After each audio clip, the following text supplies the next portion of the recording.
Bonjour à tous, merci de votre fidélité. C'est la fin de la 15e édition de la Transat Jacques Vabre Route du Café ici à Fort-de-France pour les Ocean 50, non les ultimes comme cela aurait dû être le cas normalement. La seconde catégorie de bateaux dont les 3 premiers sont arrivés hier soir avec une belle course âprement disputée. Les 3 premiers bateaux se tenant en moins de 4 heures d'intervalle. C'est finalement Sébastien Rogue et Mathieu Souben sur Primonial qui l'emportent devant Coesio, Erwan Leroux et Xavier Macaire, et enfin le Rochelet Aymeric Chapelier avec Sam Goodchild sur Layton Réalité qui ferme la marche. Magnifique podium pour une course âprement discutée. Les ultimes, donc les fameux géants des mers, vont arriver ce soir. Vous le voyez sur ces images proposées par Vincent Larguin.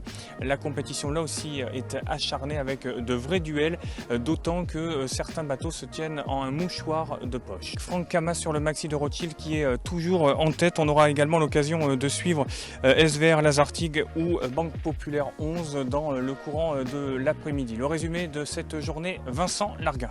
Vous venez de le voir, Fort-de-France a accueilli ses premiers bateaux cette nuit et c'est le Primonial de Sébastien Rogue et Mathieu Souben qui s'est imposé en Ocean 50, juste devant le Coesio de Xavier Macaire et Erwan Leroux. A suivi derrière eux le premier bateau néo-aquitain, le Rétais Aymeric Chapelier et le skipper de Bristol, Sam Goodchild, sont arrivés 3e à bord du Layton.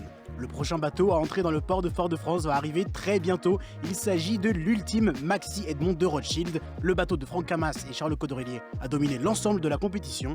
C'est donc une victoire logique pour les deux hommes. Dans cette catégorie, le néo-aquitain Yves Le Blévec et son coéquipier Anthony Marchand ont récupéré la 4e place à bord de l'actuel Ultime 3. Ils sont à un peu plus de 900 000 de l'arrivée.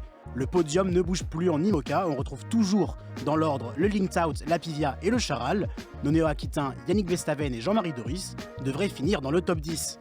Enfin, chez les classes 40, une nouvelle place de gagné pour le Rochelet Julien Pulvé. Il est désormais 2e à bord du Crédit Mutuel avec Yann Lipinski, à seulement 38 000 de la tête.